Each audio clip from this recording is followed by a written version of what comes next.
এই পুরুষেরা বেগানারে সালাম দিবা না, নারীদেরকে কয় নারীরা ভিন পুরুষের সাথে মধু লাগাইয়া কথা বলবা না, এমন মেজাজ কড়া কণ্ঠ দিয়া কথা বলবা পুরুষটা যেন বিরক্ত হইয়া তোমার সাথে কথা বলার ইচ্ছাটা হারিয়ে ফেলে। এই নারীর দল, খবরদার বেগানার সাথে কখনো কথা বলবা না। এরে বেগানা পুরুষের দল, বেগানা নারীরে কখনো সালাম দিবি না, সালাম দেওয়া জায়েজ নাই। বেগানারে সালাম দেওয়া যাবে না, কারণ সালাম একটা শান্তির আওয়াজ, সালাম হলো মোহাব্বতের আদান প্রদান। এই সালামকে কেন্দ্র করে কণ্ঠের আওয়াজ যখন আদান প্রদান হবে, বেগানার কণ্ঠ যখন আসবে, মোহাব্বত তোমার ভেতরে ঢুকবে, কারণ তোমার অন্তরের মধ্যে ময়লা আছে, নাপাক লাগানো আছে, তোমার ভেতরে যৌবনের নাপাক লাগানো আছে। কণ্ঠ শুনলেও তুমি ওদিকে ধাপিত হয়ে যাবে। আল্লাহ কি পরিমাণ চায় বান্দাকে জাহান্নাম থেকে বাঁচানোর। নামাজ কায়েমের অর্থ জামাতে পড়ো, জামাতে নামাজ আদায় করো। এই মাত্র একটা ব্যাখ্যা, আরো দুইটা ব্যাখ্যা আছে নামাজ কায়েমের। ওই ব্যাখ্যা দুইটা যদি না জানে তারা চিল্লায় বলবে মা বোনদের মসজিদে ঢুকাও। খবরদার মসজিদে নেওয়া যাবে না, মা বোনদের জামাতে নেওয়া যাবে না। বাইতুল্লাহর ইমাম, ইমামুল হারামাইন আল্লামা আব্দুর রহমান আস-সুদাইস দামাত বারাকাতুহুম মক্কায় জুমার বয়ানে বলেছেন কয়েক মাস আগে, এই দুনিয়ার নারীর দলেরা, মহিলারা নামাজ পড়বে ঘরে, পুরুষে জুমার মসজিদে গিয়া রৌদ্র আর বৃষ্টি পেরিয়ে যখন জামাতে গিয়া যেই পরিমাণ সওয়াব পাবে, আম্মাজানের মর্যাদা পুরুষের উপরে বেশি। ও আম্মাজানেরা, আপনাদের কষ্ট করে মসজিদে যাওয়া লাগবে না, ফিতনার আশঙ্কায় যাওয়ার দরকার নাই। ও আম্মাজান, আপনি ঘরের মধ্যে থাকিয়া নামাজ আদায় করবেন। ঘরের মধ্যেই নারীর নিরাপত্তা নাই, আবার হ্যাঁ গেলে কি হইব? এটা নোয়াখালীকে বুঝাইতে আবার ইন্ডিয়ান নতুন বয়ান লাগবো?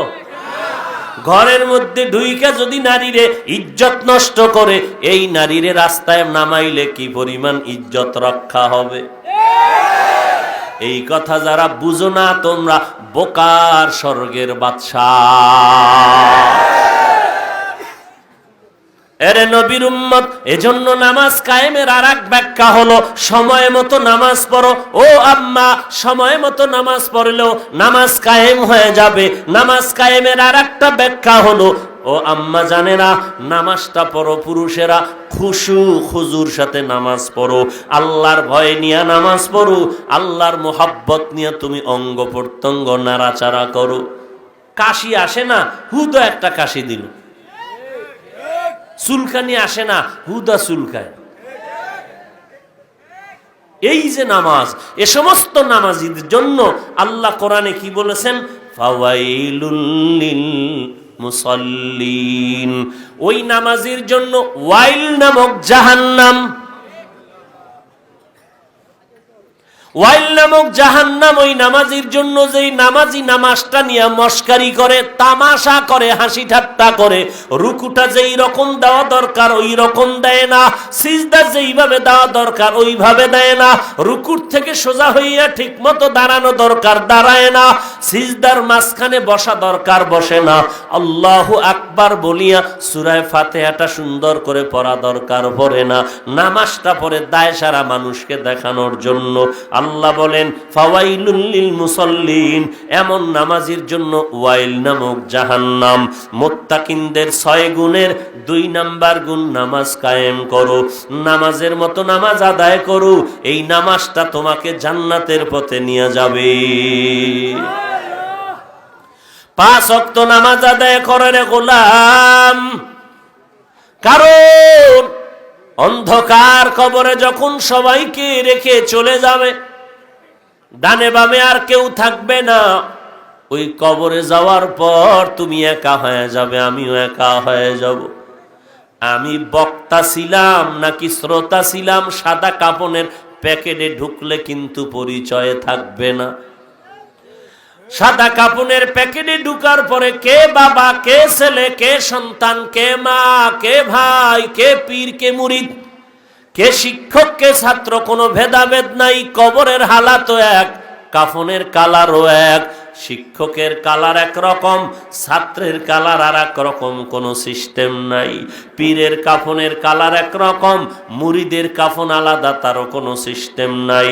এরে নবীর উম্মতের দল, তুমি যেই লাইনে দৌড়াও, যেই দলের দালালি করো না কেন, কাফনের মধ্যে ঢুকলেই কিন্তু সব একাকার হয়ে যাবে। ওই অন্ধকার কবরে যাওয়ার পর তোমার কবরে কেউ যাবে না, যাবে তোমার নেক আমল। যদি 5 ওয়াক্ত নামাজ পড়িয়া যাও, আল্লাহর নবী বলেন, ক্বালান নবিয়্যু সাল্লাল্লাহু আলাইহি ওয়া আলিহি ওয়াসাল্লাম, ইযা উযিআল মাইয়িতু ফি কবরিহি জাআল কুরআনু ইনদা রাসি ওয়াস সালাতু আন ইয়ামিনি ওয়াস সিয়ামু আন শিমালি ওয়া সাইরুল হাসানাতি ইনদা রিজলাই। আল্লাহর নবী বলেন, সবাই মাইয়িতের দাফন করে সবাই যখন বিদায় হয়, ফেরেশতা আসে প্রশ্ন করার জন্য। 4 দিক থেকে যখন বাধা শুরু হয়ে যায়, মাথার কিনারার থেকে নিষেধ করে, প্রশ্ন করবা না কে তুমি, বলে আমি এই বান্দার বন্ধু কোরআন। ফেরেশতারা ডান পার্শ্বে যায়, আসবা না কে তুমি, বলে বান্দার বন্ধু 5 বেলার নামাজ। বাম কিনারায় যায়, আসবা না কে, বলে রোজা। পায়ের কিনারায় যায়, সেখানেও বাধা দেয়, আসবা না কে তুমি, বলে আমি সুন্নতের যাবতীয় নেক আমল, মেসওয়াকের আমল, টুপির আমল, দস্তারখানের আমল চলে। এরে নবীর উম্মতের দল, দস্তারখানের সুন্নতের আমল করছেন আমার নবী। আল্লাহর নবীর জলিল কদর সাহাবী বেঈমান দুনিয়াদার বাদশার দাওয়াতে চলে গেলেন। খানা খাইতে বসার পর দস্তারখান বিছাইলেন, খানা পড়ে গেল, খানাটা উঠাইয়া খাইলেন। বাদশার লোকেরা বলে এটা অভদ্রতা। এটা কি অভদ্রতা? আল্লাহর নবীর প্রিয় সাহাবী চিৎকার করে বললেন, আআতরুকু সুন্নাতা রাসূলিল্লাহি সাল্লাল্লাহু আলাইহি ওয়াসাল্লাম, আমি কি আমার এই মুহাম্মদের মুহাব্বতের সুন্নত ছেড়ে দিব? লিহা উলা ইল হুমাকা, এই মূর্খদের সুন্নতের ছাড়তে পারি না। সমাজের মানুষ কয় অভদ্রতা, মদিনার নবী কয় খানার শেষে প্লেটটারে চেটে চেটে খাও, এটা সুন্নত ভদ্রতা। আর দুনিয়াদারেরা কয় হুজুরেরা প্লেটটা চেটে খাওয়া এটা অভদ্রতা। খানা পুরাটা দস্তারখান থেকে উঠাইয়া খাওয়া নবীর সুন্নাত ভদ্রতা, উম্মতেরা কয় অভদ্রতা। এরে নবীর উম্মতেরা, আমার নবীর সুন্নাত গুলো একটা একটা করে যদি তুমি বিভিন্ন ওজর দিয়া বাদ দিয়া দাও, বলো নবীর সুন্নতের আমল জমিনে আর কারা করবে? হিন্দুরা তো করবে না, বৌদ্ধরা করবে না, খ্রিস্টান ইহুদিরা করবে না, নবীর সুন্নতের আমল করবে নবীর আশেক মুহাম্মদের উম্মতেরা। আজকে তুমি মুহাম্মদের উম্মত দাবি করো, মাথার মধ্যে টুপি নাই, মাথার চুলগুলো মদিনার লাইনে নাই, তোমার গালের মধ্যে দাড়ি নাই, তোমার 5 ওয়াক্ত নামাজ নাই, মদিনাওয়ালার পোশাক নাই, সুন্নতের খবর নাই, তুমি নবীর শাফাত কি করে আশা করো?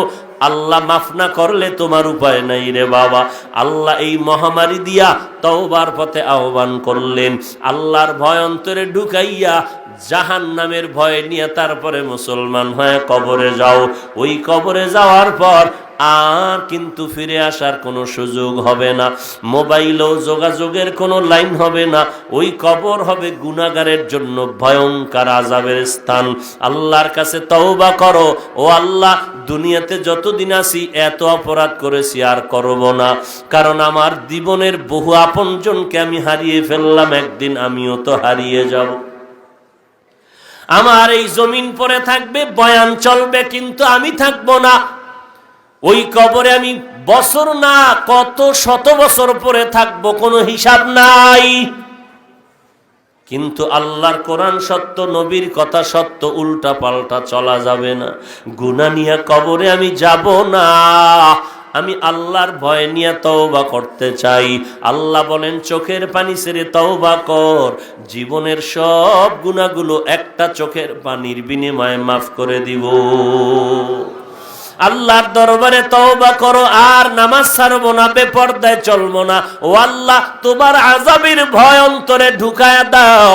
আর কোনোদিন আমি গুনাহের কাছেও যাব না, বেয়াদবি করব না, মা বাবার সাথে, মুরব্বীদের সাথে, ওলামায়ে কেরামের সাথে আমি আর কোনোদিন বেয়াদবি করব না, আর কোনোদিন নামাজ বন্ধ করব না, নবীর সুন্নত নিয়ে আমি তামাশার ঠাট্টা করব না।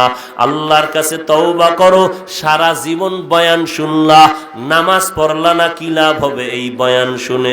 আজকে ফজর যারা পড়েন নাই, জহুরের নামাজ যারা পড়েন নাই, আসরের নামাজ যারা পড়েন নাই, মাগরিবের নামাজ যারা পড়েন নাই, এশার নামাজও পড়েন নাই, বয়ানে আসছেন, রেকর্ড করলেন, বয়ান শুনলেন, কিন্তু বাড়িতে যাওয়ার পর যদি আজকে ফজরের নামাজটাও না পড়েন, আপনার বয়ান শুনে কি লাভ হলো? নিজের বিবেকের জিজ্ঞাসা করো। এরে যুবক, আল্লাহর গোলাম, অথচ ডানে বামে তাকায় দেখ, তোমার আমার মতো কত যুবক সন্তান স্কুলে পড়ে, কলেজে পড়ে, এক বেলার নামাজ বাদ দেয় না। একটা যুবক র্যাব, আর্মি, পুলিশ, বিডিআরের চাকরি করে, নামাজ বন্ধ করে না। এরে বান্দা, যুবক ছেলেটা ড্রাইভারি করে, কৃষিকাজ করে, শিক্ষকতা করে, নামাজ বাদ দেয় না। যুবক সন্তান ব্যবসা করে, চাকরি করে, নামাজ বাদ দেয় না। তোমার মতো যুবক যদি শ্রমিকের কাজ করে, কৃষি কাজ করে, নামাজ বাদ দিতে না পারে, তুমি পারলা না কেন নামাজ পড়তে? হিসাব দেওয়া লাগবে। কড়ায় গন্ডায় কি জবাব তুমি আল্লাহর কাছে দিবা? চিন্তা করো। বাহাদুরি তুমি আর কি করবা? এই যুবক, রক্তের গরমে বাহাদুরি কি করবি? তোর পুরা জিন্দেগির বাহাদুরির 1000 কোটি ভাগের 1 ভাগও হবে না নমরুদের বাহাদুরির কাছে, ফেরাউনের বাহাদুরির কাছে, সাদ্দাদের বাহাদুরির কাছে, কারুনের বাহাদুরির কাছে। তোর বাহাদুরির তো কোনো টাইমই নাই। ও সমস্ত বেঈমানগুলোকে আল্লাহ কিভাবে ধ্বংস করেছেন। ফেরাউন নামের একটা মানুষ দুনিয়াতে কোথাও নাই, নাম শুনলে মানুষ ঘৃণা করে। অথচ টাকারও অভাব ছিল না, ক্ষমতারও অভাব ছিল না। কি লাভ হলো ওই ক্ষমতায়, কি লাভ হলো ওই টাকা পয়সায়, যে আজকে তার নামটা দুনিয়ার মানুষ শুনতে চায় না। কাউকে যদি বলেন 1 লাখ টাকা দিব, তোর সন্তানের নামটা ফেরাউন রাখবে? কেউ রাখবে? তাহলে ওই টাকার মাস্তানি করে কি লাভ হবে? ক্ষমতার বাহাদুরি করে কি লাভ হবে?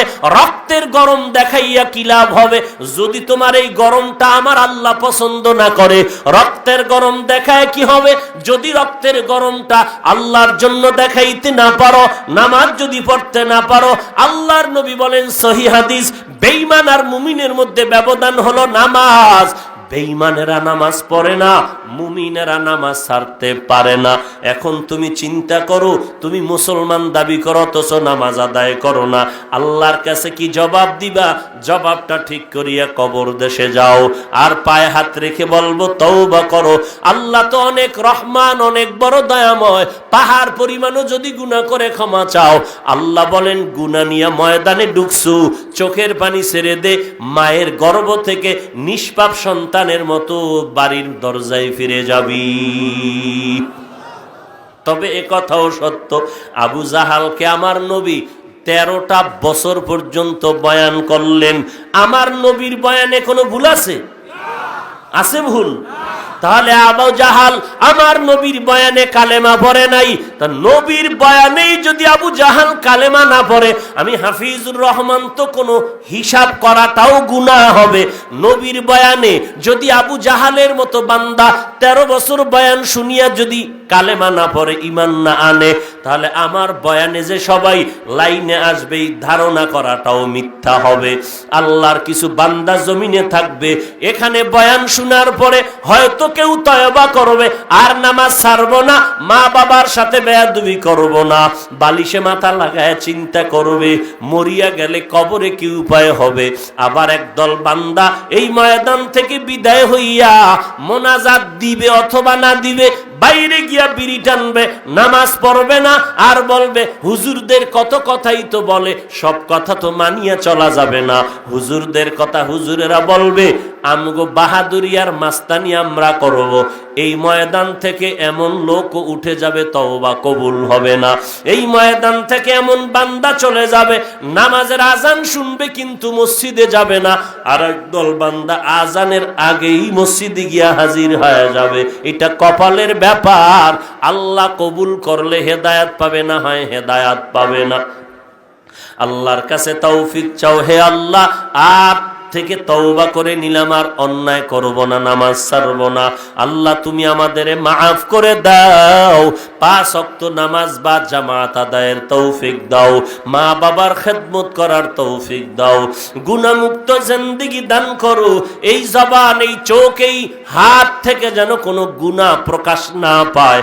আমাদের তওবার উপরে মজবুত হয়ে চলার তৌফিক দান করেন, আমিন। রব্বানা যালামনা আনফুসানা ওয়া ইল্লাম তাগফির লানা ওয়া তারহামনা লানাকুনান্না মিনাল খাসিরিন। ও দয়ার মালিক, কুদরতের নজর দিয়া তাকায় দেখেন, আপনার বান্দারা এই ময়দানে হাজির হয়ে গেছে। দীর্ঘ সময় পর্যন্ত ধৈর্য ধারণ করে উলামায়ে কেরামের বয়ান শুনেছেন। আয় আল্লাহ, কাউকে খালি ফিরাইয়া দিয়েন না। হেদায়েতের নূর সবার সিনায় দান করেন আল্লাহ। 5 ওয়াক্ত নামাজি বানায় দেন।